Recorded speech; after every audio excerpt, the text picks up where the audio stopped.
All right, start when you guys are ready. Okay. Everybody ready? Ready to go. You can go ahead, yes. Okay. All right. Hello, everybody. Welcome to the debate. We are, let's see here. Okay, so this is Debate HQ. Anybody can challenge anybody to a debate. Just open up a ticket with the staff.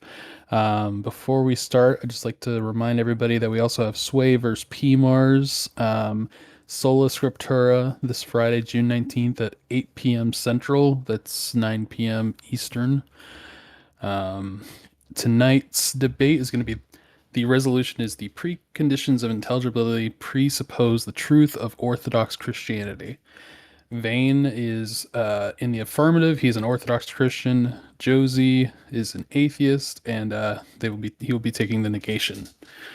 We will be starting with Vane. You can start with your 15-minute opening statement.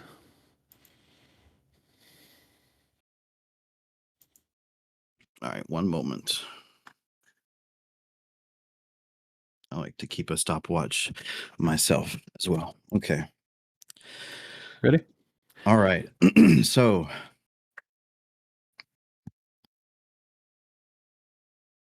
apologies. Okay. Good evening, and thank you, Josie, very much for taking your time and effort for preparing and doing this with me. I do appreciate it. So, the resolution, to restate it, the preconditions of intelligibility presuppose the truth of orthodoxy. So before I just start defending that resolution, I want to clarify what exactly kind of debate we're having here. And you may be familiar with some of these terms, but I wanted to clarify everything because there's a lot of misunderstandings about this topic. This debate is happening on a paradigm level, which means we're not comparing individual historical facts or scientific discoveries or any individual archaeological evidences or anything, any isolated truth claim like that. You can stack those up forever, but that's not what we're going to be comparing, and that's not what's going to be the decider for the debate. They are important, but they're secondary to this discussion. So we're asking the more fundamental question: what must already be true in order for reasoning, knowledge, evidence, and argumentation to be possible at all? And that type of question is called a transcendental question. When transcendental is used, we're not saying that this is important to clear up right away. I'm not saying that something is transcendent in that it's inaccessible from whatever lower level that you're referring to it from, but transcendental in that it's presupposed, it's assumed. So by intelligibility in the resolution, I mean specifically the meaningful possibility of knowledge, rational thought, communication, inference, and understanding. Every act of human cognition presupposes intelligibility. Every scientific investigation presupposes intelligibility. Every argument, every denial of intelligibility will presuppose intelligibility. And so the issue is not whether people possess knowledge or not. The issue is what must be true in order for knowledge to be possible in the first place. And transcendental arguments around this are going to proceed differently than other types of arguments that you're probably used to hearing, which work from moving from premise evidences to conclusion. Transcendental argumentation is asking what must already be the case in order for evidence, reasoning, and conclusions to be possible at all. The conditions of possibility. For example, every argument presupposes logic, right? No one can argue against logic without already using logic. Classic argument from Aristotle. Therefore, the denial of logic presupposes logic. This is a transcendental form of argumentation. It occupies a unique epistemic position, the logic does. It's not merely a conclusion that is reached through reasoning or evidence stacking. It's something that reasoning itself is dependent on. This is the nature of how transcendental reasoning works. It's seeking to identify those realities without which intelligibility collapses. Now, before moving further, I want to distinguish between contingent truths and necessary truths. A contingent truth is going to be something that is true but could have been otherwise. Example being the number of people listening to the debate right now. Okay, that while that number is true, it's contingent. It could change. And the weather outside, the arrangement of any physical objects in any set, they're all contingent. A necessary truth is different in that it's not merely true, but it must be true, in that its denial would result in some type of incoherence or contradiction or impossibility or absurdity. The laws of logic are examples of necessary truths. The law of non-contradiction is not true by accident, and meaning accidental being something that's secondary. It must be true in every act of rational discourse.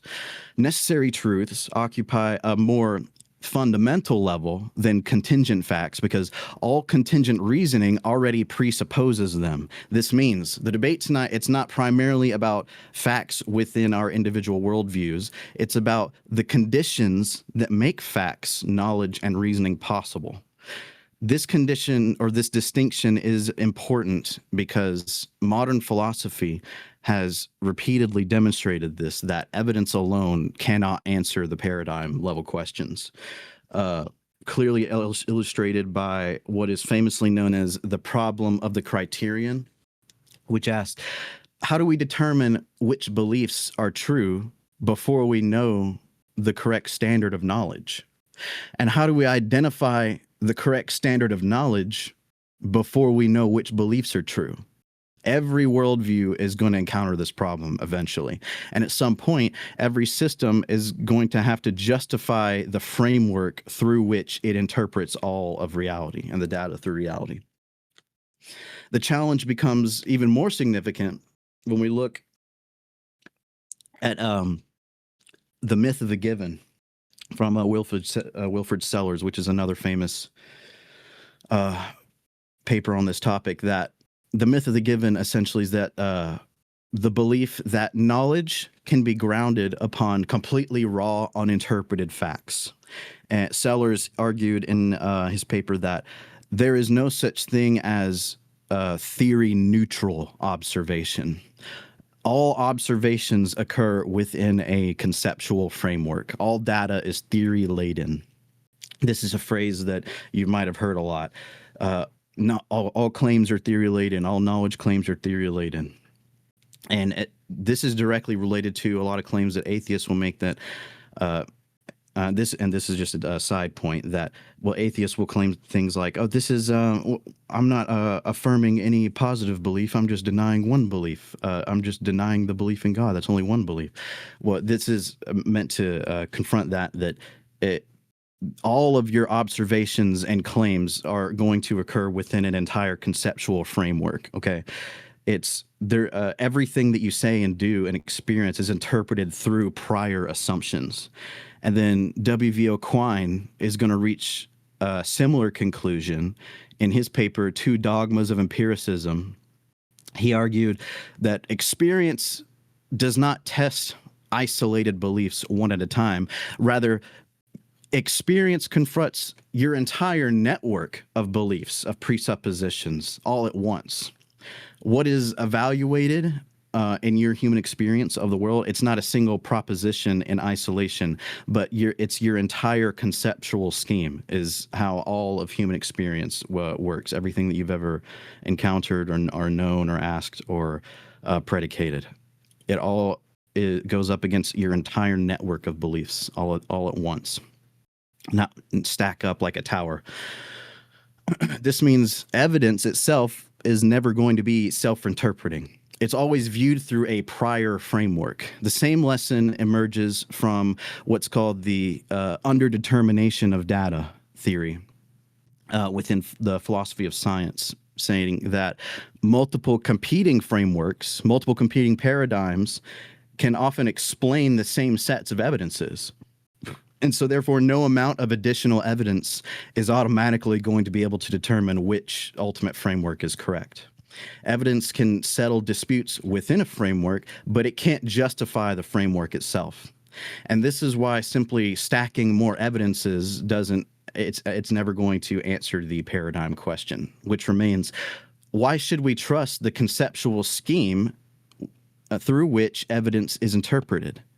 And that brings us directly to the preconditions of intelligibility. Every worldview must account for certain universal realities. These are going to include time and space, the self, words having meaning, the laws of logic, rational inference, truth, universals, the uniformity of nature, the reliability of reasoning, ratiocinations, causation. These are all these are not discovered after reasoning begins. These aren't things that we figured out. These are all things that are presupposed by reasoning from the start, because you can't argue without logic. You can't reason without a truth value of some sort. And you can't communicate without universal standards of reference. You can't perform science without assuming a rational order that one step should follow another. That's the scientific method. That's just assumed in the scientific method. You can't defend skepticism without presupposing that knowledge exists. These are all transcendental realities. They're preconditions. Every worldview has to do more than just use them. They have the worldview, in order to be coherent and rational, it has to account for them. So here's my central contention.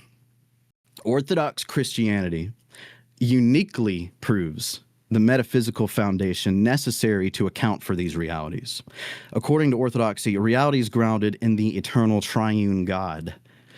The universe is not ultimately a product of chance, grounded in impersonal matter or brute facts. It's grounded in the logos. The rationality we encounter within creation reflects the divine logos, through whom all things were made. And the intelligibility of the world exists because creation itself is a product of divine wisdom. The universality of logical laws is grounded in the consistency of divine thought. Meaningful correspondence between mind and reality exists because humanity is created in the image of God. And the possibility of knowledge exists because the same God who created reality also created human beings capable of knowing and recognizing that reality. Furthermore, the Trinity uniquely resolves ancient philosophical problems, such as the one and the many, unity and diversity, sameness and difference. In Orthodoxy, we ground both of these eternally within the life of the Trinity.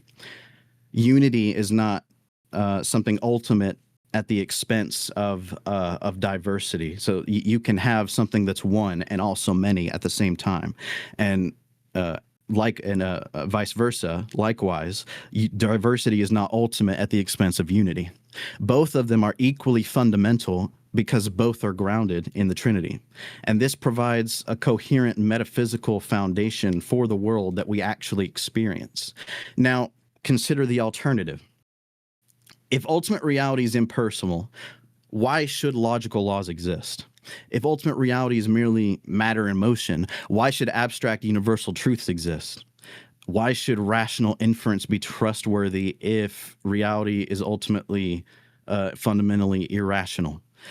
If human cognition is merely the accidental byproduct of blind physical processes, what justification exists for trusting the reasoning that produced such conclusions? These aren't questions about evidence. They're questions about the preconditions that make evidence meaningful. And they can't be avoided because every argument already presupposes these realities. Finally, I want to emphasize that this argument is not limited to just our world. A possible world must be logically coherent in order to be conceivable as a possible world at all. Logical possibility presupposes logic. Logic presupposes the transcendental categories necessary for logic. And if those transcendental categories require the metaphysical grounding supplied by Orthodox Christianity, then every logically possible world already supposes Orthodox Christianity. The very concept of a logically possible world presupposes the realities under discussion tonight. So the question before us is not whether people can reason, because we all do. The question is not whether people can use logic, because we all do. The question is whether any worldview can actually account for the realities that it necessarily presupposes. So tonight I'll argue that competing paradigms borrow these transcendental categories without providing a sufficient foundation for them, while Orthodox Christianity uniquely supplies that coherence, explanatory power, and justificatory force necessary to account for the preconditions of intelligibility themselves. And that's why I affirm the resolution. All right. Let's reset the timer here. I just wanted to mention, I forgot to mention before the debate started that we have these 15-minute opening statements, 10 minutes of cross-examination, and then 40 minutes of open discussion, followed by 5 minutes of closing statement. Whenever you're ready, Josie, you can answer in the negation. Okay. Well, thanks for showing up, everyone. Hopefully this will be a intelligible debate. So the preconditions of intelligibility presuppose the truth of Orthodox Christianity. I think that a little bit of housekeeping is definitely in order there. Probably some of the stuff I'm about to say will be reminiscent of what Vane said in his opening. I think a minimal definition of a precondition is going to be something that's indispensable to some other thing obtaining. Saying that X is conditional on Y means that no Y equals no X. Intelligibility seems to have something to do with thought, rationality, and knowledge. I think, minimally speaking, that's fine. And to presuppose X presupposes Y, what that means is that if we are committed to Y, we ought to be committed to X. Or at the very least, there's something about the conceptual analysis of X that entails Y. So if you combine those explanations, the claim ends up looking something like, if we think that the world we exist in allows for the possibility of thought and rationality and knowledge, then we are committed to certain conditions, and our commitment to those conditions entails we ought to be committed to the truth of theism, in particular, Orthodox theism. All right, so with that in mind, I think there's two particular ways there of note that this claim could fail. The first is that the preconditions of intelligibility could be vague or unexplained. What the preconditions for intelligibility precisely are needs to be precisely explained. If the preconditions aren't sufficiently outlined, then the success or failure of a view to allow for them won't be possible to adjudicate. Secondly, the preconditions of intelligibility could fail to presuppose the truth of theism. They could be the case that theism is a potential sufficient condition for intelligibility to be a feature of the world, but it's possible that Vane representing the case that it's necessary could fail, and the claim would fail, therefore. So the claim being adequately defended would mean minimally that the preconditions of intelligibility are adequately explained and understood. Theism can be shown to be a sufficient condition for intelligibility to obtain. And lastly, and most importantly, theism can be shown to be a necessary condition for intelligibility to obtain. So what would an argument seeking to show this look like? So typically speaking, there's going to be three main sorts of arguments that are invoked here. It could be that the argument is made deductively. Deductive arguments are very, very strong, but they're also weak in the same sense, in the same way. As long as they are valid, their conclusion is guaranteed if the premises are true, but often at least one of these premises will be controversial, and if that particular premise is not adequately defended, then the argument fails on deductive grounds. Perhaps the argument's made inductively, perhaps a large number of views repeatedly collapse into absurdity, or can be shown to be unworkable or unlikely, and in virtue of those repeated failures, the conclusion could inductively follow. And what it would mean for that type of argument to fail was that the pattern is not established or the typology is not established.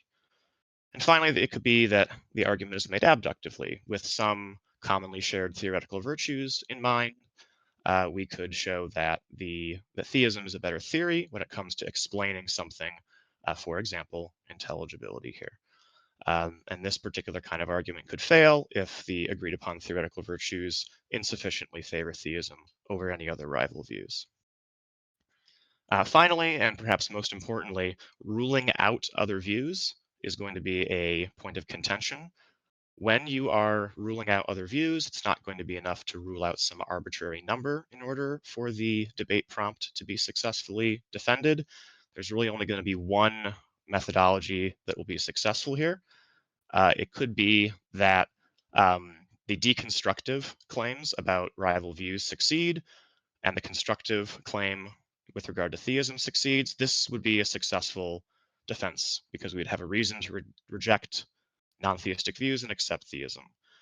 If the deconstructive claim succeeds and the constructive claim fails, then we have a reason to reject non-theism, but we also have a reason to reject theism. Now we're all just nihilists and skeptics. The deconstructive claims could fail and the constructive claim could succeed. This is another failure. We have a reason to accept theism, but no reason to reject non-theism. We'll need an independent argument for that. And finally, the deconstructive claims could fail and the constructive claims could also fail. And this is the worst sort of failure because now we not only have a reason to reject theism, we have no reason to reject non-theism. We actually have a reason to be atheists. So I think there's a pretty easy way forward here. We can establish what exact form the argument is taking. We can establish what exactly the preconditions for intelligibility are, and then we can get about to determining whether or not theism is a mere sufficient condition or is indeed a necessary precondition. That's all I have. I'll yield the rest of my time there.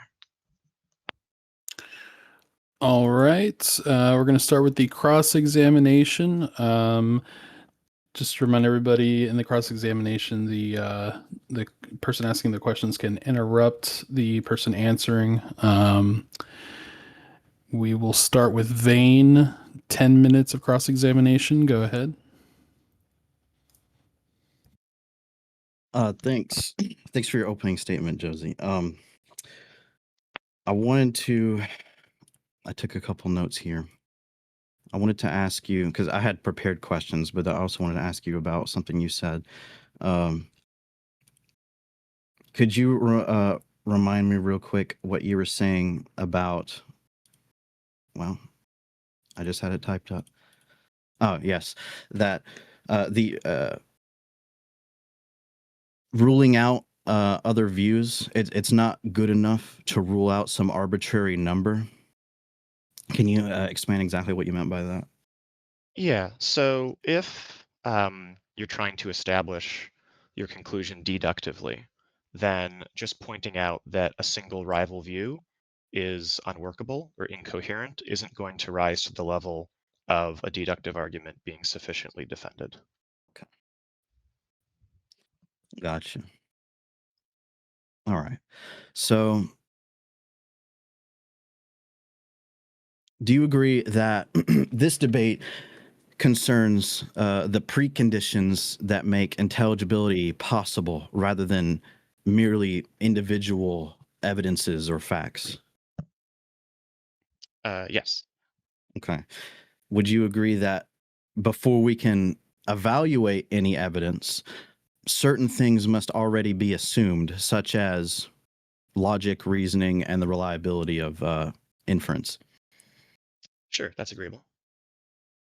Do you deny that human cognition presupposes logical principles such as non-contradiction? Rational human cognition seems to presuppose that. I suppose there could be like a totally unintelligible, irrational mind, right? Well, maybe would human presuppose it. human cognition, assuming as far as we know it. Sure. Then Yeah. we'll say that that presupposes Yeah. those preconditions. Yeah.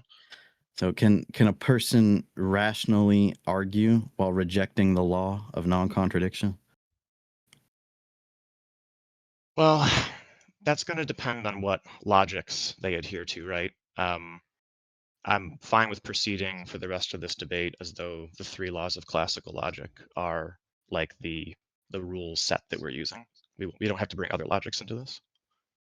I mean, someone could conceptually disagree with, the three classical laws, but that becomes an entirely different conversation. So, all right, is there any observation that comes completely uninterpreted without any conceptual framework?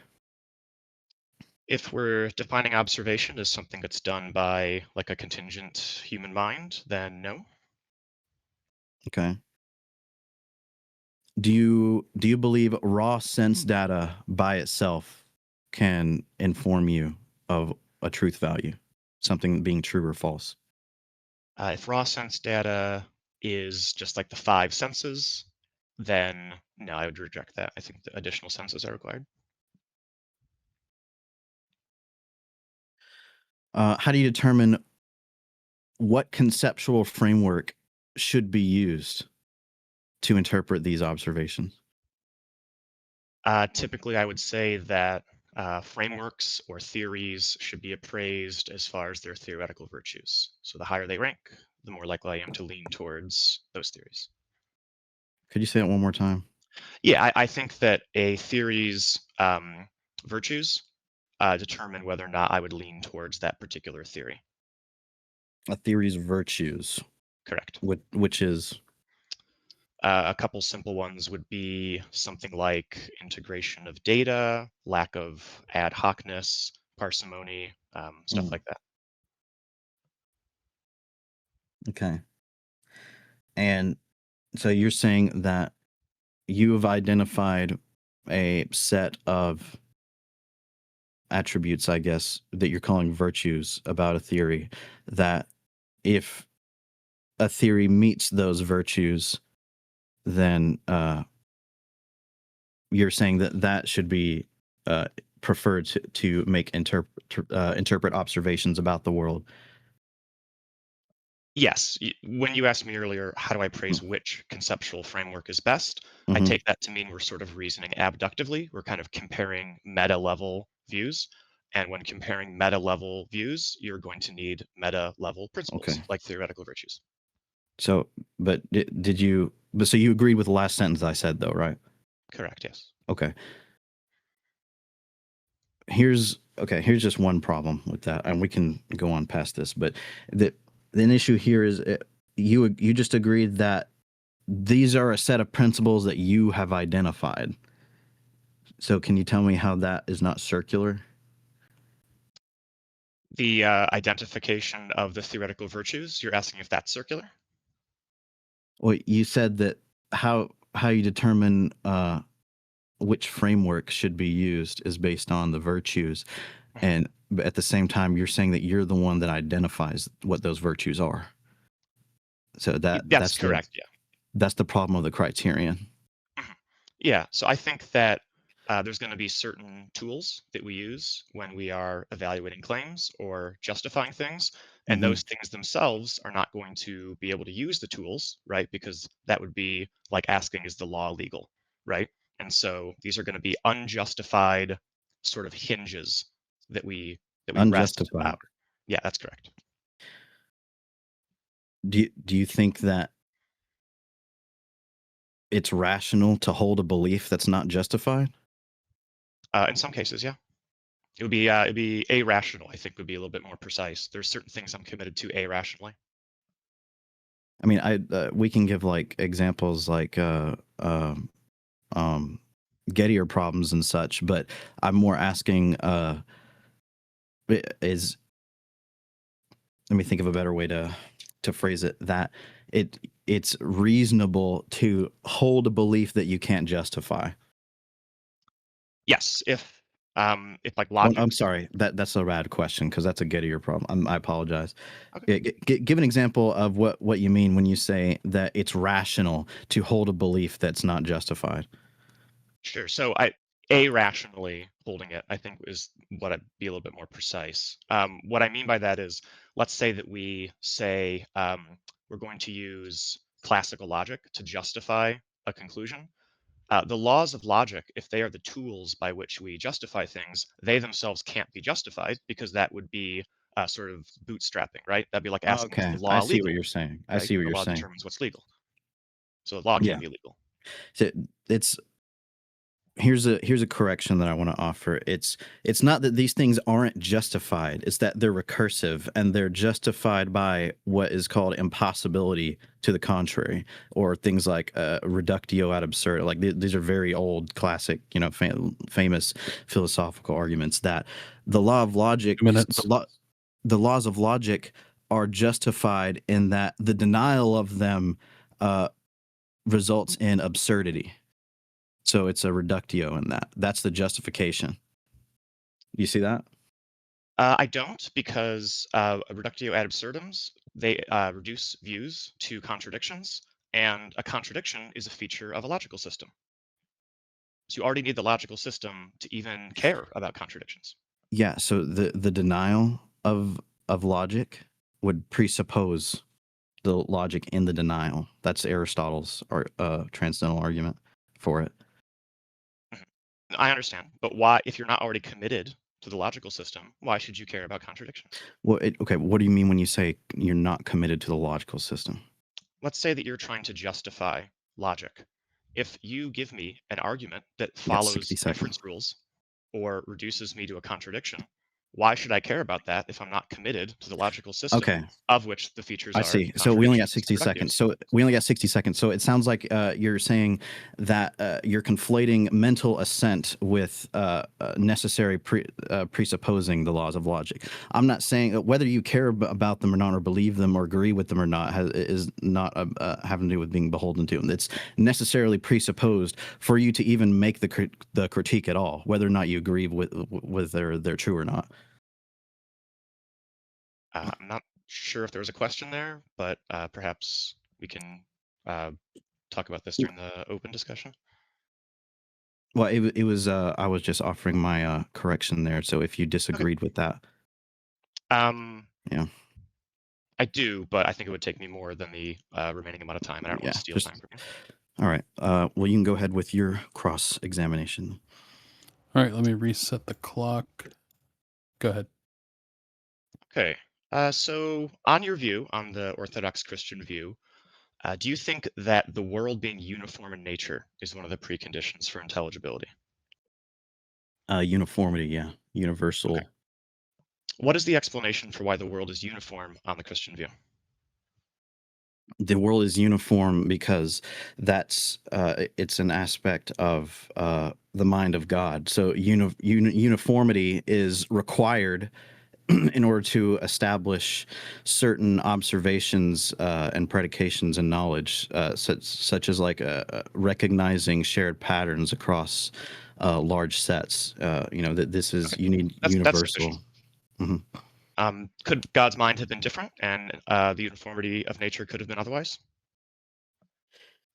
Uh, Not in a logically possible world, no. Okay. So you're saying that the reason the world is uniform on the Christian view is that it is a necessary fact, correct? Well, it's necessarily true Okay. due to So the how I proposition, defined it. yeah, the Yeah. proposition nature is uniform, that proposition is true. It's true by dint of necessity. Is there a further explanation for why it's true beyond that? Well, if you're qualifying by what I mean by necessary truths, which is what I said in the opening statement, in Yeah. that the denial of it would result in some type of absurdity. That's what I mean Yeah, by yeah, it's necessary. yeah. I'm more just talking about like metaphysics right now. I'm not really talking about Yeah, me epistemology. too. So okay, cool. So um, how about human mind? Or we'll just do minds simpliciter. Why are there minds in the Christian view? Uh, well, a mind is going to be something to describe your mode of willing. So it's the human mind is going to have the gnomic mode of willing, which is what we call how creatures, humans, arrive to conclusions through gaining facts and deliberating on evidences and arriving to conclusions. That's the mode of willing that we call the human mind, a gnomic mode of willing. And Okay, then that's sufficient. the Thank you. divine mind. Well, okay, go ahead. Could minds have failed to obtain, on your view? Could minds have failed to obtain? That's correct. Not Is there a logically possible world with no minds? not in a world where knowledge is possible. No. Okay. So, well, even disregarding that final qualification. Okay, so the proposition "there are minds" is necessarily true on your view, correct? I'm only making these predications on possible worlds in which knowledge and logic exist. Okay. What about minds representing the world external to them? What explains why that happens on your view? Minds representing the world external to them? Correct, yeah. What do you mean by representing? So I go out into the world, I see a tree, my mind makes a representation of that tree. Okay. What explains why my mind can do that on the Christian view? This is called divine conceptualism, right? So, and this, I don't want to be to take up too I'm much familiar time. with Sorry. the view. Yes, correct. God thinks first, and we ascertain the propositions that are divine thoughts. Understand that. Could that fail to be the case? Could it be the case that divine conceptualism is false? Not in a world where knowledge exists. Okay. So just to summarize, I just want to make sure I'm tracking. The reason why nature is uniform is it's brutally necessary. The reason why minds exist is brutally necessary, and the reason why minds represent the world with fidelity is brutally necessary. On your view, is that correct? No, that's not what I said to any of those questions. Okay. I'll actually see the rest of my time there.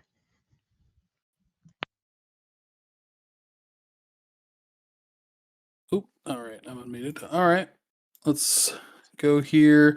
Okay, so we're going to have an open discussion period, 40 minutes of open discussion. Just a reminder, just be gentlemen, give each other turns.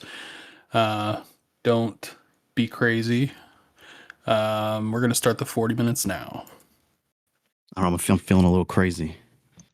Since I asked the last question, if you want to start with a round of your own, feel free. I'm trying to remember what I should have written it down. What I was going to ask you the last thing before. I don't know. Did you have something that you were about to arrive to right after that? Well, we can go back the rest of to your time. the brute necessity notion before. So Because that sounds I like just where take the yeah, I take a brute necessity to be, X is necessarily true, and there's not going to be a further explanation for why it's necessary. but Right? that's not what the answer that I gave though. Is there a further explanation for why those truths are necessarily Yeah. true? Do you recall when I said that what I mean by a necessary truth is something that in its denial leads to absurdity or an impossibility? Yeah, so what it means for something to be necessary is just going to mean that its denial results in a contradiction. That's just what it means in the modal sense for something to be necessary. So you'll get no argument from me there. What I'm sort of interested in is that on the theistic view, it sounds like the way that you account for intelligibility is you just build in necessarily true propositions into your view that answers all of these questions that you think are pertinent to intelligibility obtaining. But Like anyone what? can do that. Like give an example. So when I asked why is nature uniform on your view, you said it reflects the mind of God. God's mind couldn't fail to obtain. It obtains in every logically possible world. And God, if there's something about God that is essential, that He will create an intelligible world. So the explanation that you've given for why uniform is nature, or sorry, nature is uniform on your view, is that it's necessary. It couldn't fail to be the case. But there's a qualification for why it's necessary though. So I feel like that's kind of a, I'm not saying you're being dishonest, but on its face, someone could view that, what you just said, and then think that you're being dishonest because I feel like I made it really clear that I'm not just asserting necessity. I'm giving a justification for why it's necessary. Okay, perfect. So it's not brutally necessary. There's an additional No, explanation that no, explains why it's necessary. yeah, I don't grant brute facts at all. So that's part of tag, is that, and that's part of the myth of the given as well.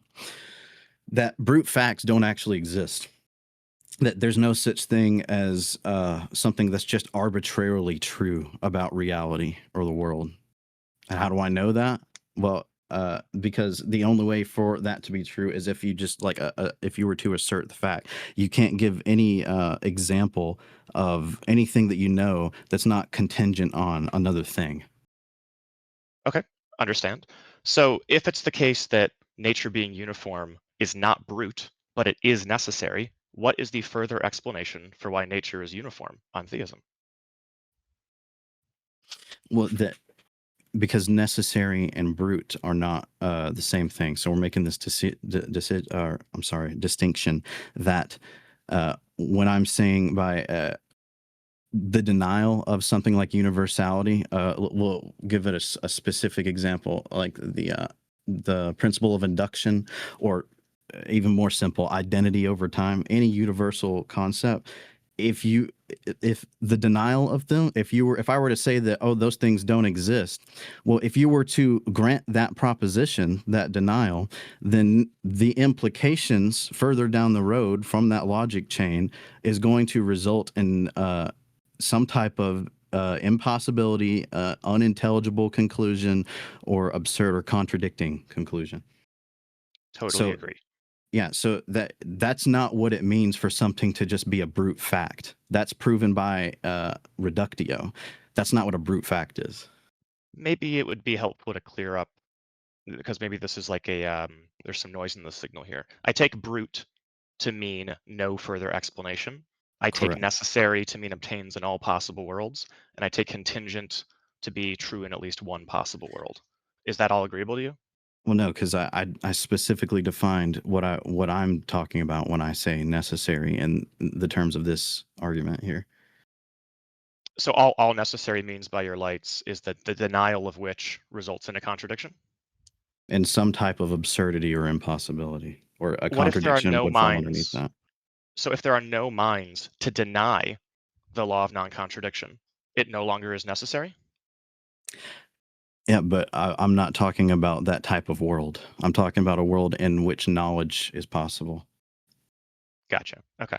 So when somebody says necessary, like 2 plus 2 equaling 4, or the law of identity are necessarily true, and they take that to mean that in all possible worlds, these propositions are true. That's sort of, is that like a feature of your view, or does it really just mean that when a mind comes along and says that's not true, a contradiction pops out? I can see how people would confuse those two things, but everything that, if you want to call it a feature of the view, it's contingent. It's going to be contingent on something. The only thing that's not contingent in my whole argument and worldview is going to be the ultimate grounding, which is God. Okay, so God would be necessary in that sense, correct? In what sense specifically do you mean? When in the sense that is held in contrast with contingent. That the only thing that's not contingent in my paradigm is God. Okay, and Yeah. is it appropriate to refer to that thing as necessary? Yeah. And what does contingent mean here? Meaning it doesn't rely on something else for its status. So could fail to exist? No, meaning it's relies on something outside of itself for its status of Gotcha. truth or ontology. I know I just Okay. repeated myself, No, you're fine. but You're fine. yeah. I'll just ask one more question, then I'll turn it back to you because this has been Yeah. one-sided up till now. So do you think that as long as we're talking about explanations, there's going to be a further explanation for why God obtains? Yeah, it's the whole argument together that if it were otherwise, then we would have these absurd conclusions, which we don't actually observe, because the world that we observe is actually really sensible and ordered and organized. Mhm. So And is there if an it, explanation beyond that?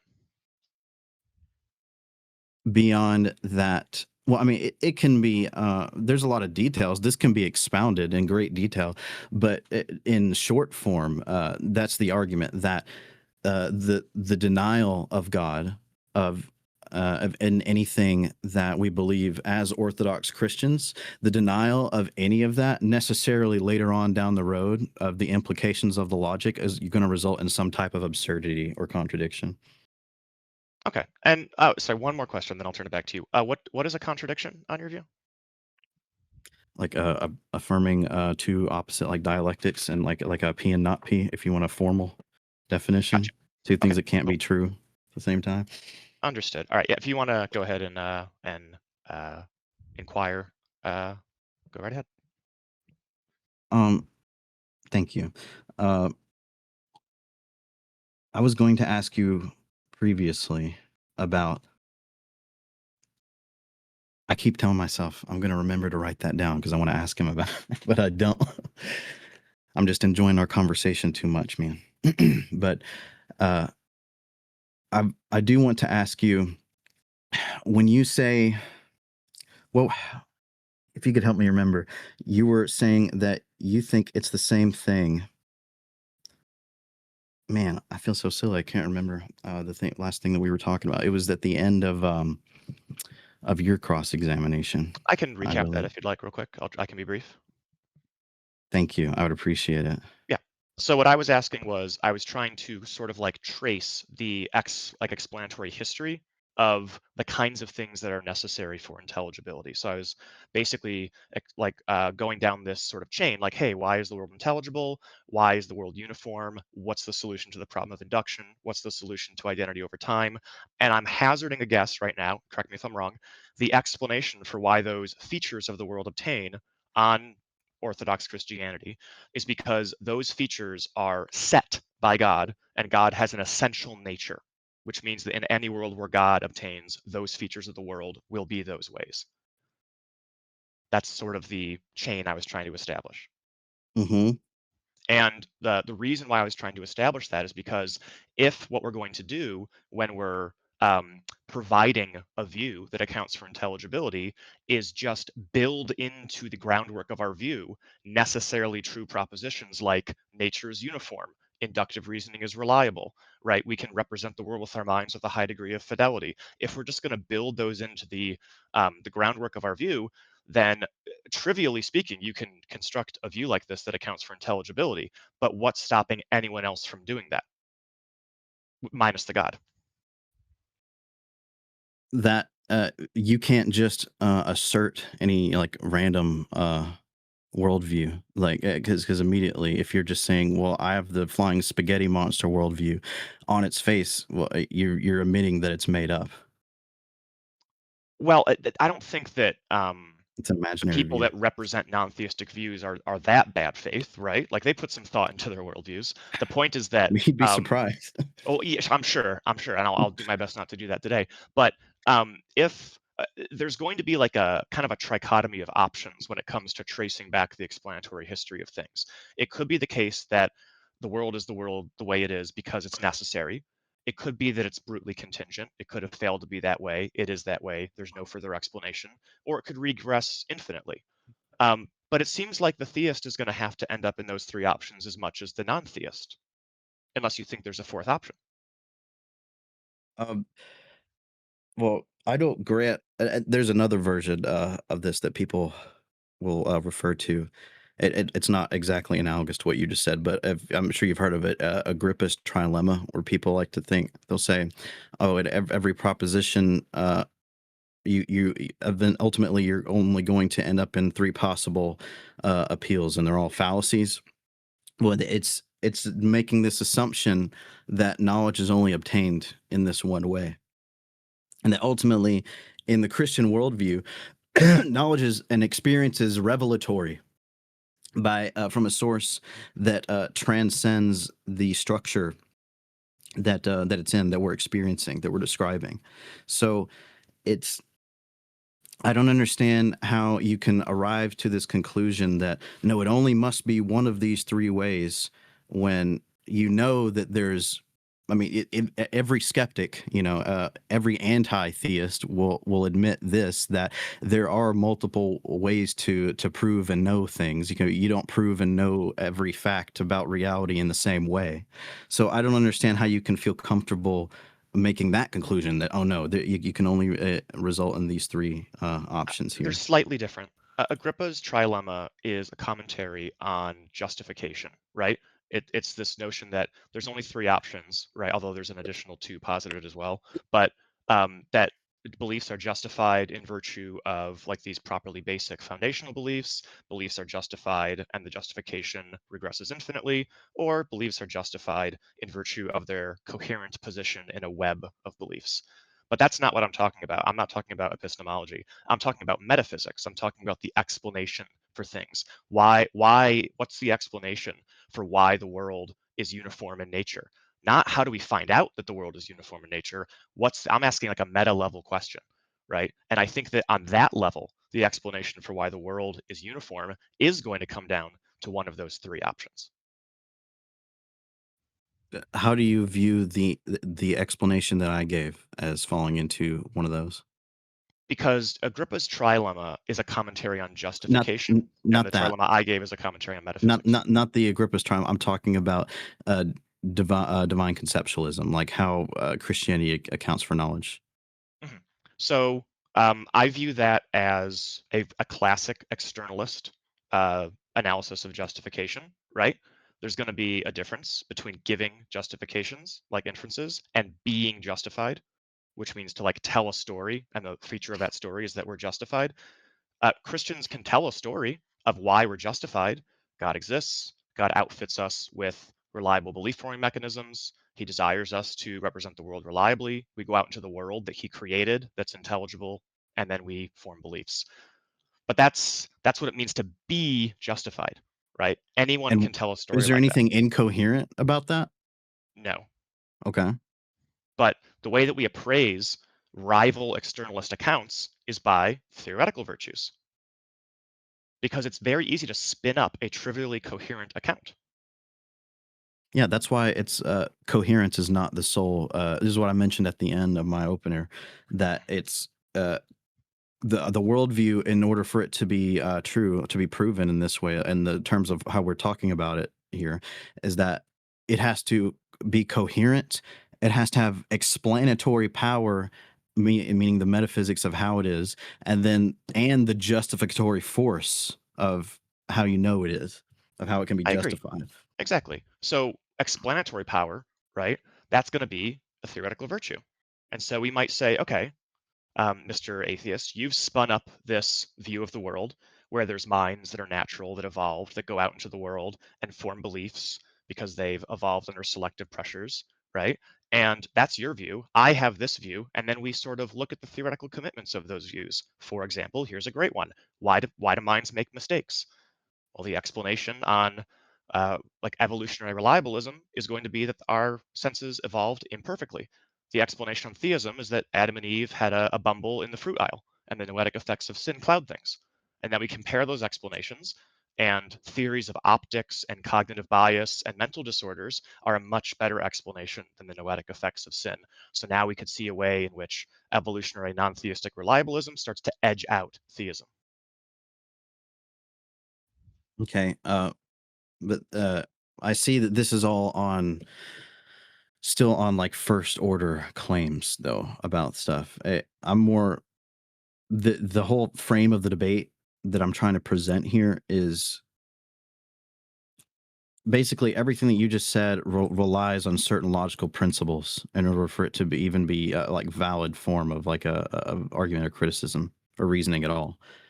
That what I'm trying to provide or to present here is what justifies those principles that you're even making this critique from in your worldview. And the argument that I'm making, just in the smallest terms possible, is that you can't justify it from your worldview. And the only worldview that can justify it is the Christian worldview. But you're saying that you see this problem between not between, but problem that all worldviews share, in that theism actually is not providing the justification that it's claiming to. Well, I think that the explanation for why individuals are justified, like in the state of possessing a justified belief, I think theism and other views can provide like a coherent account of that. But that's the externalist analysis, right? There's sort of a switch going back and forth. Like you'll ask me to provide an internalist account, you're asking me to give you an inference. But then if I give you an inference, you jump back to the externalist analysis, which is that, no, I'm talking about what it means to be justified. But then if I give you a coherent account of what it means to be justified, then you'll jump back to internalism. Now you're asking for an inference again.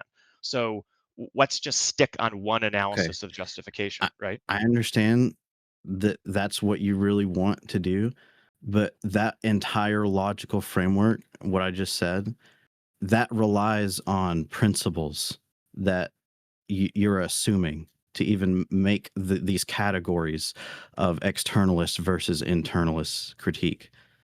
So you're not even justified in asserting that those categories even exist before you can answer the question that I'm giving you here. Okay, so before we can embrace an externalist analysis of justification or an internalist analysis, we have to have additional principles that don't, like the rules of what counts as a justified belief haven't even been established. How could the principles that precede that even be justified? Yeah, because you are assuming that you are able to pick out particulars amongst a set of many things, and that you're able to identify them uniquely from each other. You know, this law of identity and one of the many. You are relying on those principles in order to even make that critique that you just made. Correct. And if you were both of us to will, right? deny those principles, then it's not possible to even make that critique, right? I totally agree. Totally agree. So we both have to have these background assumptions, these presuppositions, these background commitments to even begin the project. And then once we've begun the project, then we start expanding on our particular views and we start comparing our various beliefs. I'm not denying that I have presuppositions and background commitments. What I'm curious about is you seem to be insinuating that it's like a illegitimate move for me to have background commitments without God. And that's the connection that I'm not seeing, that I don't think has been sufficiently defended yet here today.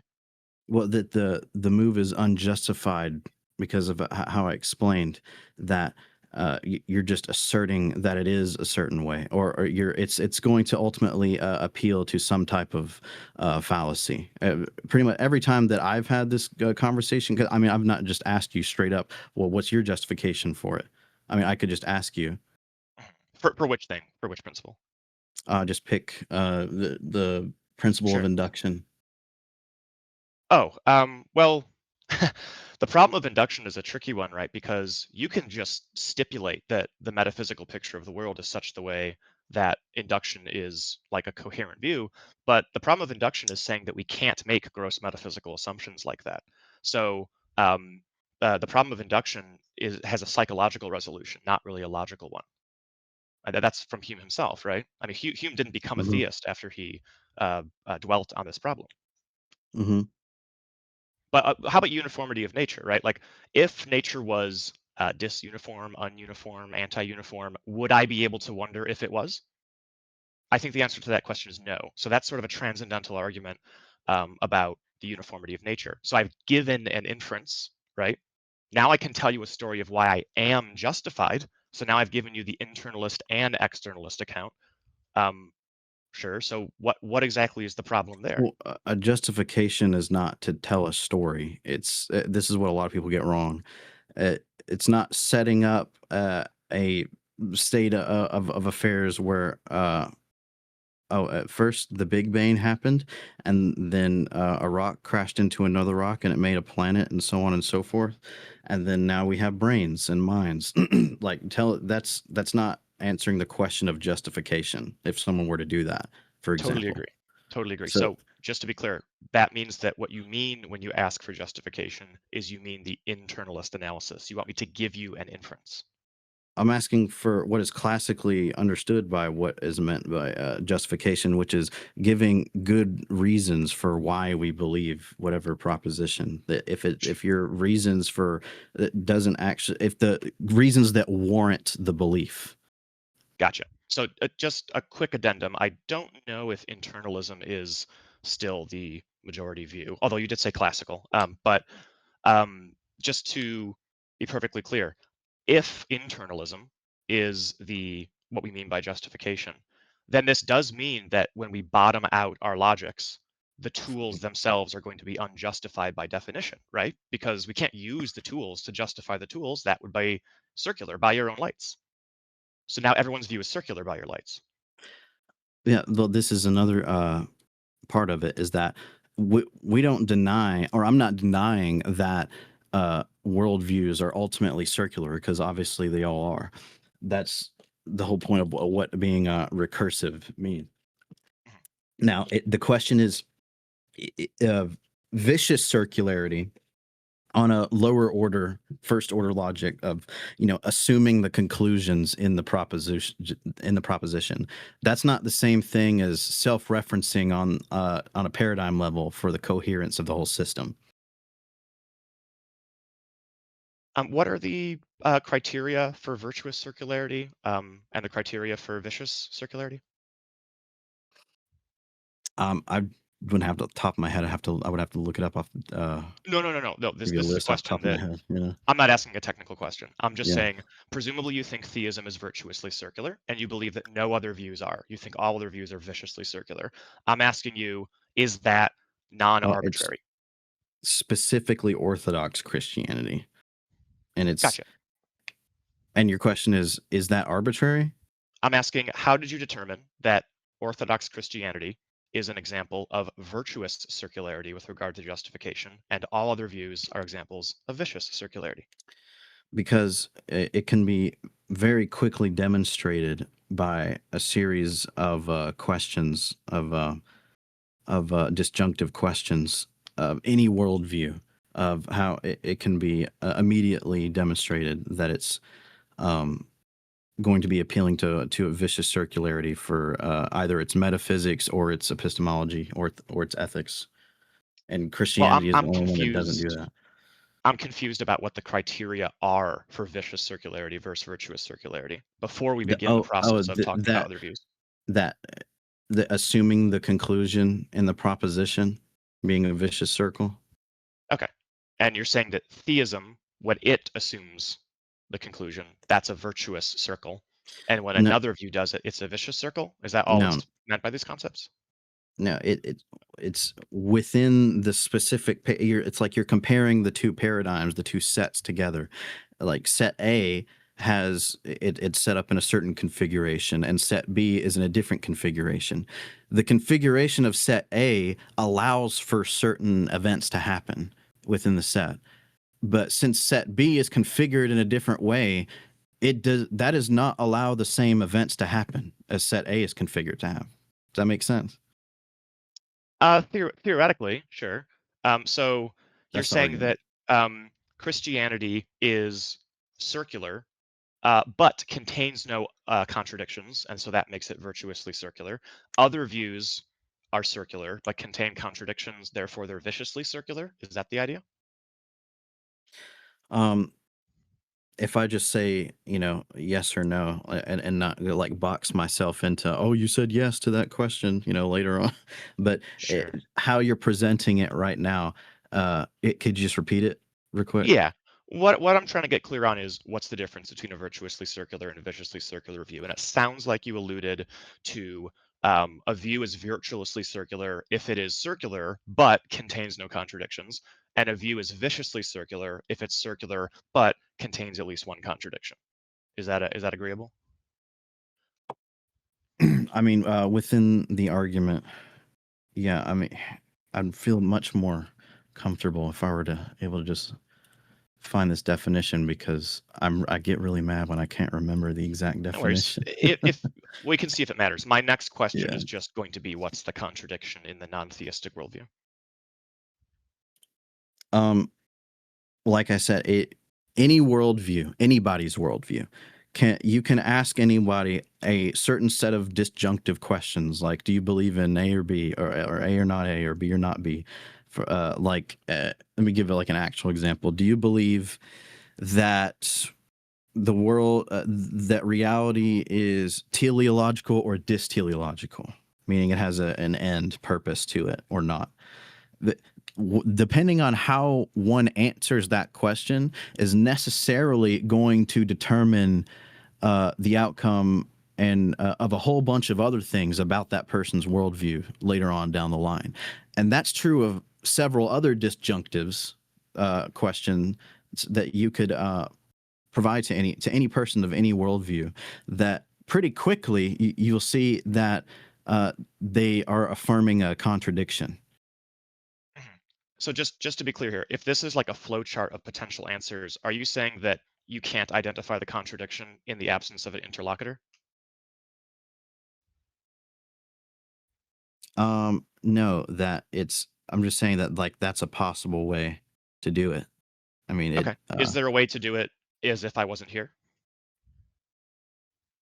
yeah, I could just think of, I could just list the propositions. It doesn't require another person. Are you asking, and maybe I'm misunderstanding your question. Well, what I mean is that it's very easy for me to sort of explain why a world with married bachelors in it contains a contradiction, right? I just have to explain what it means to be married, what explains to be a bachelor, and then I can say, look, if you believe a world contains married bachelors, you're committed to P and not P. So what I'm interested in is, can you sort of just do that with non-theistic worldviews? With not, yeah, that's what I was just saying, that Okay. there's a number of different questions that one could do that. But you're asking, does it require another person to have a conversation with to do that? No, I mean, you could just independently do this thought exercise and you could just think of any possible world, make it up in your head right now, and ask yourself, these series of questions that determine things about the setup of that reality, and then eventually, I mean, you could just do it on your own. Sure. Given the fact that, like, if somebody successfully accomplished that, that would be the most robust and unquestionable defense of the claim for this proposition, for this debate, could you just run through that real quick?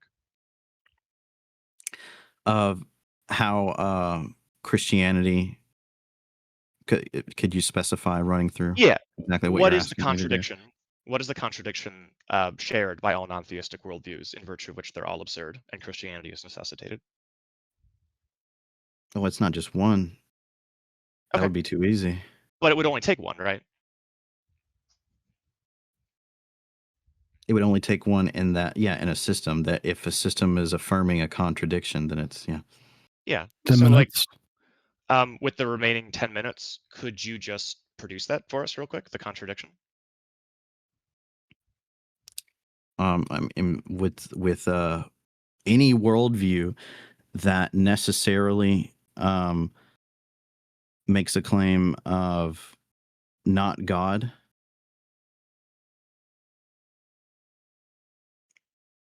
that any worldview that necessarily makes the claim not God. I'm trying to think of like a really specific example, because normally how it works, it's setting up a disjunctive. It's how the argument is. It's going to be either orthodoxy or not orthodoxy. So like the A or not A. So there has to be like another option that you're comparing it to in the I thought form you of the said that you argument. could identify the contradiction in the absence of Well, interlocutor. in the identify the contradiction in the absence of an interlocutor. Well, that doesn't mean in the absence of another person arguing with me. Yeah, but that doesn't mean that Okay, I'll the just form of pretend the I'm argument not here then. doesn't require another. Well, I would still need like another view. Like I could just pick atheism, for example.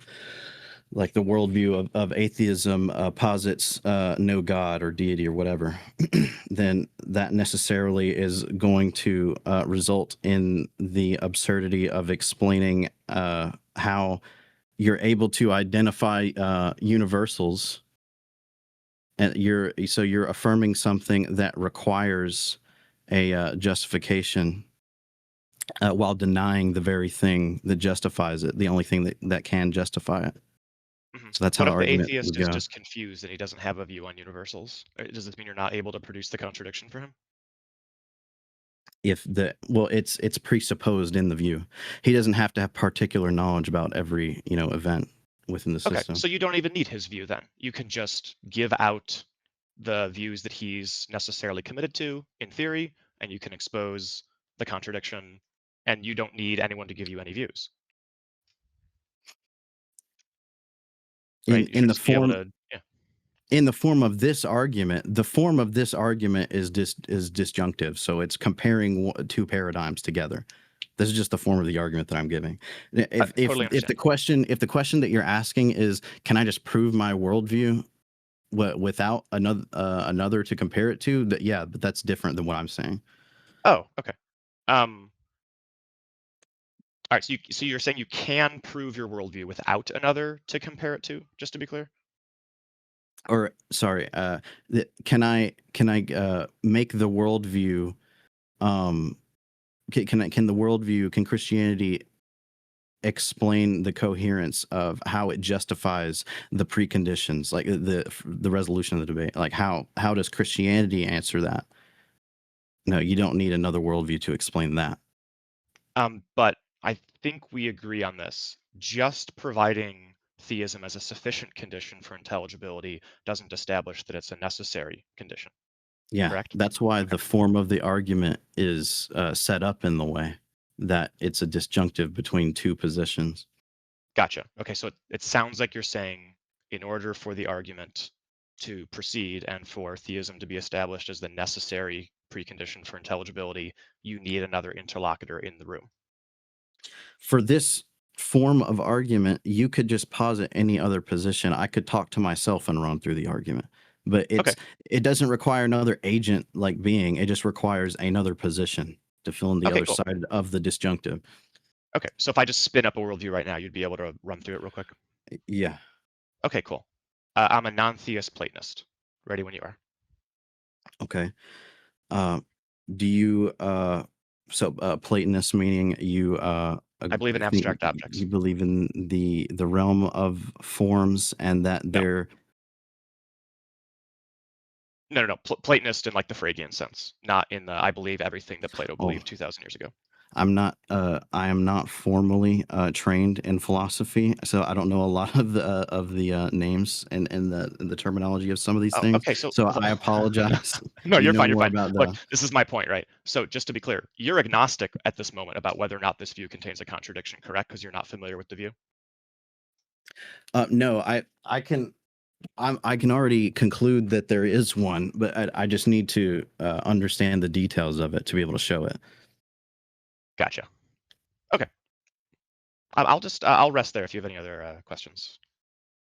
So basically, the point that I guess I want if you don't have anything else on your mind, I guess the point I that I don't. want No. to, yeah, well, thank you, I appreciate that, but I guess the point that I just want to do rest on, maybe this you could have another question after this, is that it doesn't matter if we can imagine any random worldview, or if that worldview it can be shown to contain some type of logical impossibility or absurdity or something like this, which our world that we live in and that we experience is ordered and coherent. Okay, we don't observe logical contradictions that really exist in the world. If if a worldview that someone holds can be demonstrated to appeal or affirm something like that, then it's necessarily going to be false, right? Can we agree on that? Sure. Okay. So if you don't have any problems with my explanation on how divine conceptualism accounts for intelligibility, and you don't have any problems with what I just said, then it sounds like you don't have any problems with the resolution of the debate. Well, I have a problem with the presupposition part, right? Because I'm totally fine with granting that like Christian conceptualism is coherent, but showing that something is coherent, I don't think is enough to establish that Mm-hmm. it's necessary. Yeah, that's why I just asked you, and the last thing I asked you was that if you agreed that if you can demonstrate that if a worldview affirms contradictions, then it's necessarily false. And if you Sure. agree, that's the other part of it. So it's the only one. Like, if Sir Arthur Conan Doyle famously wrote, and I forget which work specifically, but it's a quote from Sherlock Holmes that after eliminating all impossibilities, whatever remains, however improbable, must be the case. And I think we're in agreement over that. Yeah. I just think that if you are not sure what the contradiction is in a world that is like a Freudian Platonist that doesn't believe in God, it seems like you shouldn't be confident that you have exposed absurdities Well, in every worldview. There's at least one just that you don't know the contradiction. Well, there you just gave it that if you said that this worldview necessarily denies God, so if you deny the existence of the universal mind, which I, from my familiarity, I thought Plato had a conception of God being the one, but maybe I'm just ignorant to that just because I haven't been educated. But anyways, the point being that if you deny in your worldview a God, then you're denying the universal mind that necessarily grounds the very things that you're relying on to even make the predication at all, or to even be here, or even have the conversation. So that's 90 seconds. necessarily affirming a contradiction. Mhm. So what it means to affirm a contradictions means in the same sense, in the same way, I'm affirming P and not P. I do take it that I'm affirming that God is not necessary. But what I don't think I'm affirming is that God is necessary at the same time in the same sense. So I don't take myself to be affirming a contradiction. I would say how you are affirming it in this worldview is that the very preconditions that you rely on to even make the critique presupposes that it's true already. Which I So take it's just a to be more or less a performative restatement of the debate contradiction. prompt. Okay, but Like it's that not is, possible to say not God without presupposing God. That's the I point. understand that, but that is just the debate prompt, correct? Yes. So saying that the contradiction is that I'm disagreeing with the debate prompt seems to be glossing over the very problem under discussion.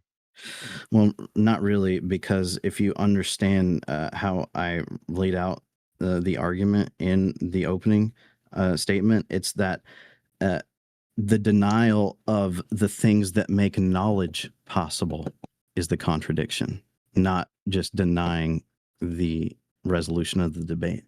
The resolution of the debate doesn't make knowledge impossible. Okay. All And right. okay, sure. That's it with the discussion. We're going to go to the closing statements once I figure out how to silence that. Okay, so we're going to have 5 minutes for Vane. Go ahead and start with the closing statement. All right. Thank you again, Josie. I really appreciate it having this conversation, and I enjoyed it. Throughout the debate tonight, I didn't argue that orthodoxy is true because of individual pieces of evidence or historical facts or any isolated argument at all. It's the fundamental argument that, and the question that it's not merely whether we can know things. The question is what must be true for knowledge, reasoning, intelligibility to even be possible in the first place. My opponent used all of these things. He used logic and French truth claims very well in conceptual categories. We went over that part, and the structures of arguments. But the issue isn't comparing, whose argument is or not whose, but whose evidence in this is going to be better. The issue is which can justify and give an account for how it's possible. And so that's how it's centered. We established that evidence doesn't interpret itself. Observation's not theory, or observation is theory laden. Facts are always understood within a broader conceptual framework. No amount of additional evidence can by itself determine which framework is correct, because every evaluation of evidence already presupposes standards of reasoning and truth and justification. So that means the debate necessarily is operating on a paradigm level, not an evidential level. So if you think that there is any one thing that either of us said that necessarily proved either of our positions, then I'm sorry, because that's not how things are going to be proven in this discussion. So the preconditions of intelligibility are not optional assumptions. They're necessary truths. They're presupposed by every act of thought, every argument, every denial, and every attempt at rational discourse. And the worldview that best explains these necessary truths is the worldview that possesses the greatest coherence, explanatory power, and justificatory force. And Orthodox Christianity is the only one that can provide an account like this. So ultimately, the preconditions of intelligibility necessarily presuppose the truth of orthodoxy. And I'll see the rest of my time. Okay, let me reset the clock. We are going to have 5 minutes closing statement. Go ahead, Josie. All right. Well, thank you, Vane. Appreciate it. It was a very polite debate, which is a breath of fresh air these days. And thanks for everyone who showed up. I think that I did establish pretty early on the kinds of styles the arguments could take, and also the kinds of conditions for success or failure that are present here. I don't think that theism was shown to be a necessary condition for the preconditions of intelligibility. I think it was merely shown to be a sufficient condition when provided with a view, which, for the record, I do not think is even the responsibility of the opponent of the argument to provide. I did provide a view, and I don't think Vane was familiar with the view, and so it seems that that means he should be agnostic over whether or not that view contains a contradiction. It seems that he was very confident that the view does contain a contradiction, despite not knowing the propositions that that view affirms. And so I think that if that's the case, that he is fully confident that all views contain contradictions, even without knowing what propositions they affirm, he should be able to give us a principle that allows him to disqualify all views, even if he doesn't know what propositions they affirm. However, that principle was not given because repeatedly we established that the way the argument works is a rival view has to be present for these disjunctions to take place. However, when a view was provided, the disjunctions couldn't take place. So I think by Vane's own lights, the argument hit a point of stagnation. And I think that if the argument for this particular claim hits a point of stagnation anywhere, the argument fails because the claim the argument is making is very controversial and it is a big claim. So I think the halting of the argument at that dialectical stage should disqualify the argument from being demonstrated to be sound. I will end there. Again, thank you everyone for showing up. It was highly intelligible. All right. With that, I'm going to announce the end of the debate. Thank you, both debaters, for the lively and respectful debate. I got a little bored only because I didn't have to do anything. You guys did a great job. Right now, we're collecting the judges' decisions. I guess I'll get a notification when that's done.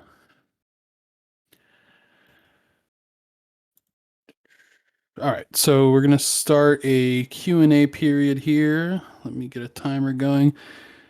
This is gonna be a 15-minute Q&A. So if I just grab something to drink real quick, it'll just take me 30 seconds. Yeah, go ahead. Thank you. Anybody has any questions, keep them respectful and short. Again, we only have 15 minutes.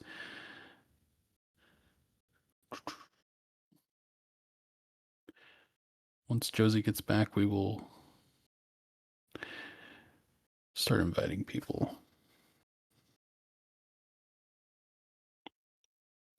Thank you for the lively debate, and thank you for moderating this, Johnny. Yep, no problem. Folks, a poll will be posted shortly. We're going to post that in the side chat as well, a poll for who you thought won the debates will be posted shortly. If you do want to ask the debaters a question, okay, go ahead and raise your hand. You'll be listed up in a queue. Please just ask one question and to who it's directed to, please.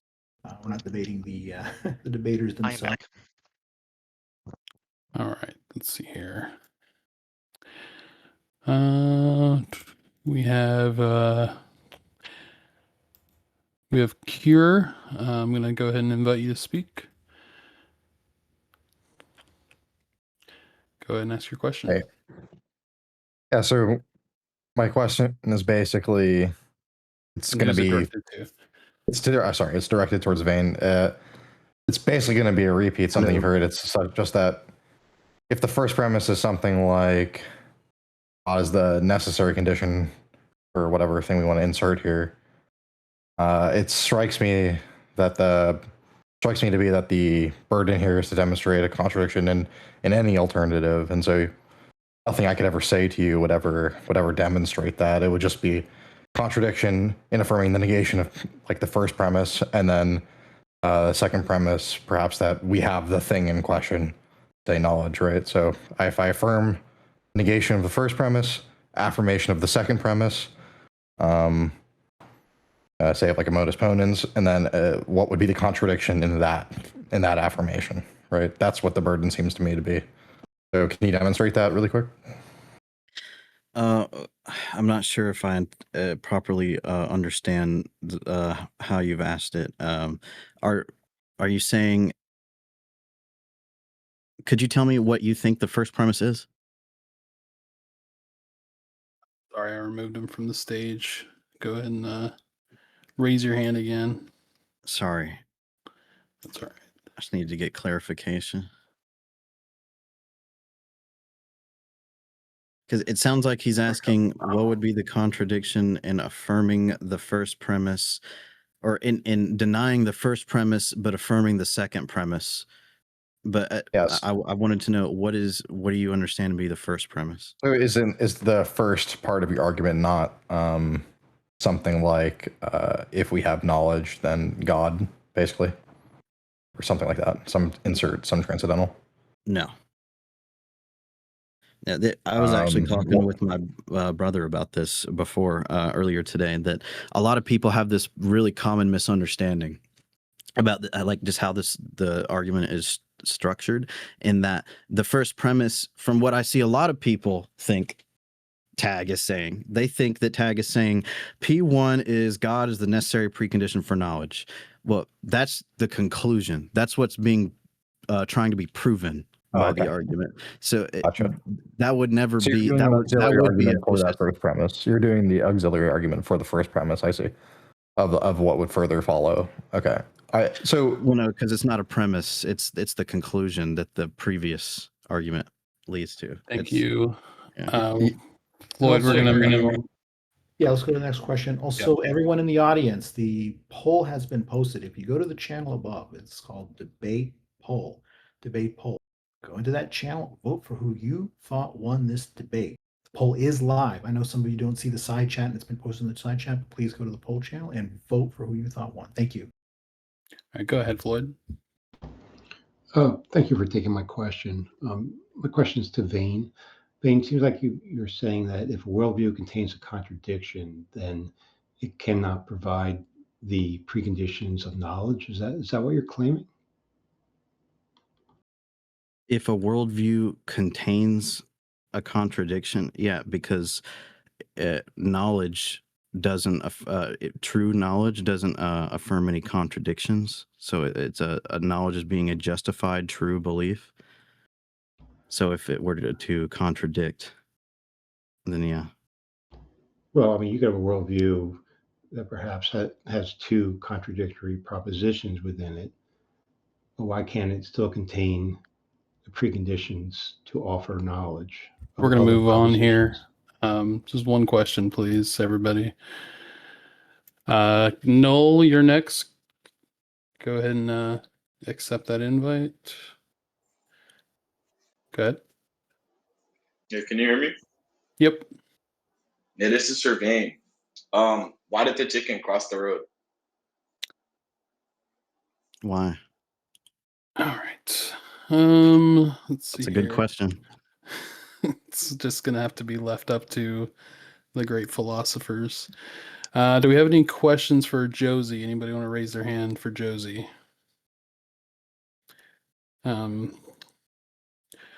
Percy, go ahead and request again because I don't see you.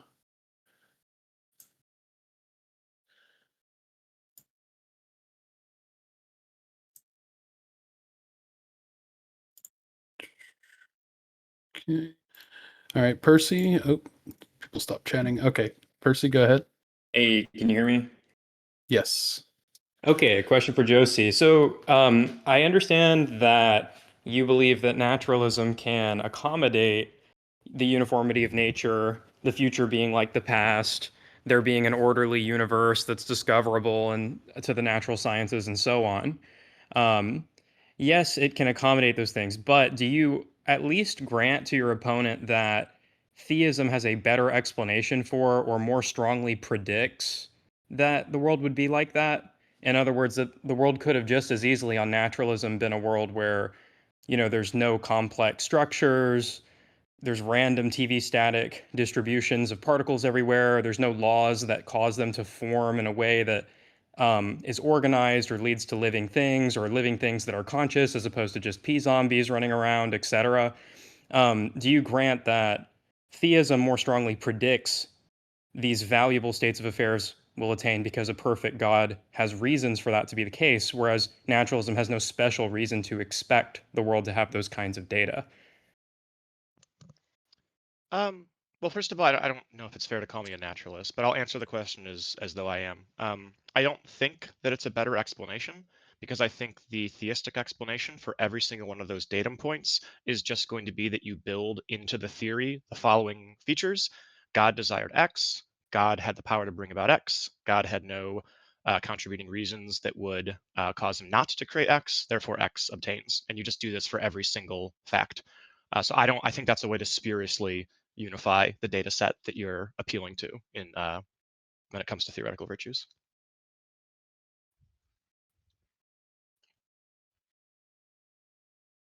Next going to be Warfare. Go ahead and accept that invite.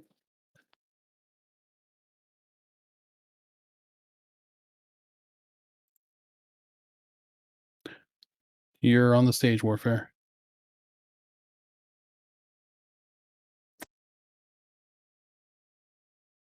Can't hear you if you're trying to speak.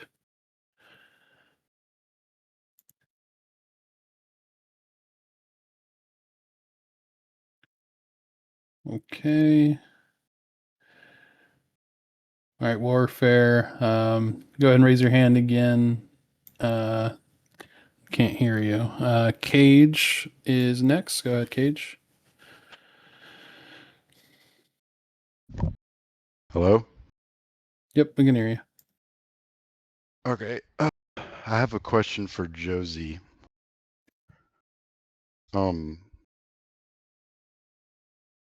So by you invoking your logical axioms, such as the principle of non-contradiction, wouldn't you say that both parties in this debate are relying on shared logical frameworks to interact? Thank you. Yeah, I think that early on in the debate, we actually there was a quick back and forth about logics. And I think that I said maybe just for the point of simplicity, we would just proceed using like classical logic. And I don't think that a conversation about like different logics would be very helpful here. So yeah, I think that Vane and I both have as part of our background beliefs and commitments, the laws of classical logic, or at the very least we did for the purposes of this debate. All right. Let's see. We have Michael. Go ahead and accept that invite. Hello? Yep, we can hear you. All right, this is a question for who's a theist? That would be I mean, Vane. yeah. Okay, I have a question for Vane. So you were saying that you could find a contradiction in any worldview besides a Christian God, I guess. So I want to see if you can find a contradiction in this. Since you were saying the reason why the Christian God, I guess, explains it better is because I guess he's necessary and has these properties which ground things like, I guess, logic and stuff like that.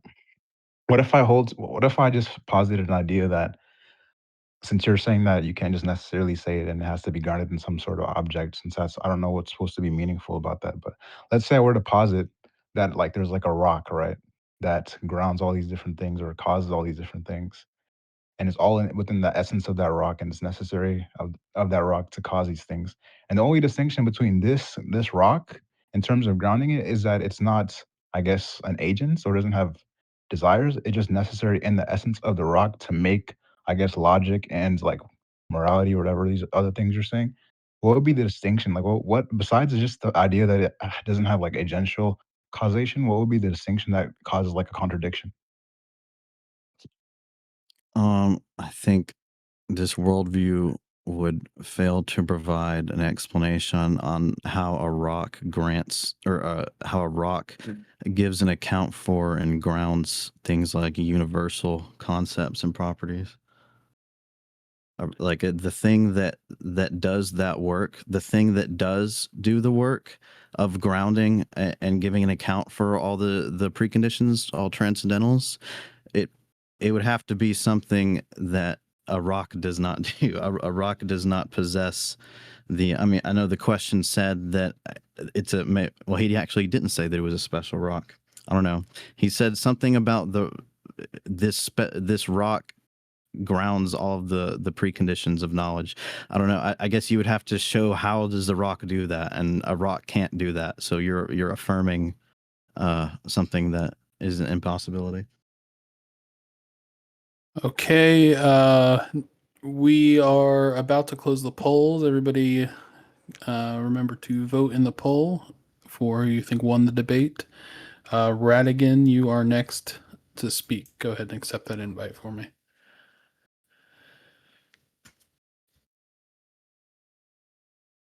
Yeah, Vane, during the debate, you said you could show a contradiction in every worldview to Josie. Other people have asked you to provide contradictions, and every time you ask them questions. So can you go ahead and tell me what a contradiction is and give the contradiction in every worldview? Yeah, I can do that. Go ahead. Sorry, that was your one question. Okay, that's fair. All right. Oh, go ahead. Sure. Thank you, everybody, for the Q&A. We really appreciate that.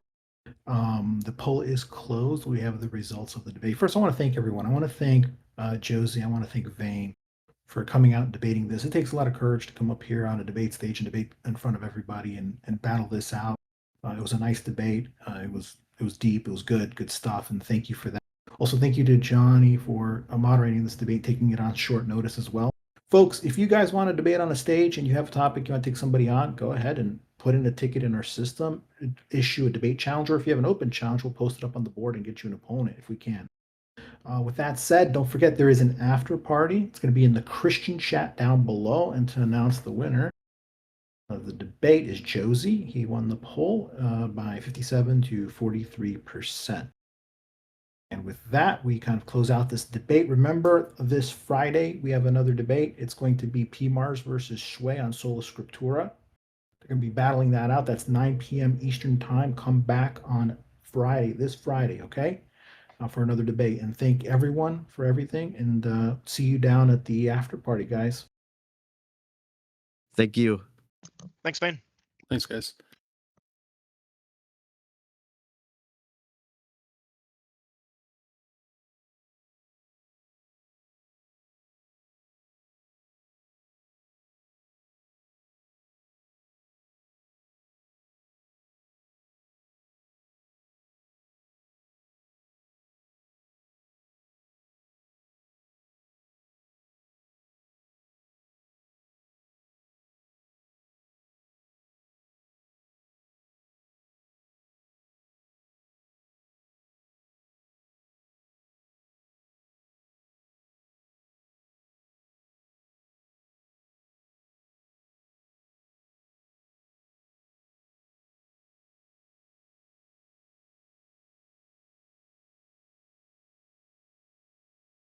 Litigating the debate. Just saying. Yep, it's time to party, Okay. ladies and gentlemen. All right, let's pick on someone. Let's beat someone up. Who are we beating up? Me. Beat you? You don't know All me. right, got you. 1 Timothy 2:12, dearly. Thank you. All right, I got up for you right here. I got hold something on. for you in I side have them chat in my right here. tabs. I have them in my tabs. Priscilla, Can't hear you. 26. And done. And I do not permit a woman to teach. There you go. There you go, And you Tate. lose. And you lose. Number one sexist on the server just beat you. Out of here. Instructed to listen to your father's instruction and do not forsake your mother's teachings. You're not my mother. Mary identified test. Is She Kate our speaks and mother? leads to Israelite women in a triumphant song, praising God. You But ain't. this is better. You No, ain't no. no Wait, Israel. hold on. Paul commands Phoebe. Phoebe's a good example in Romans 16:1. Phoebe, a deacon of the church, Yeah, but indicating this a is significant they're not leadership about hierarchs. and You're in a, early church. you're a woman So on this Discord. yeah, so she was able to. Do you understand what I just said, right? You're not my Hurt. mother, nor are you a hierarch of the church. Okay, so what I'm saying is, even And 1 Timothy 2:12.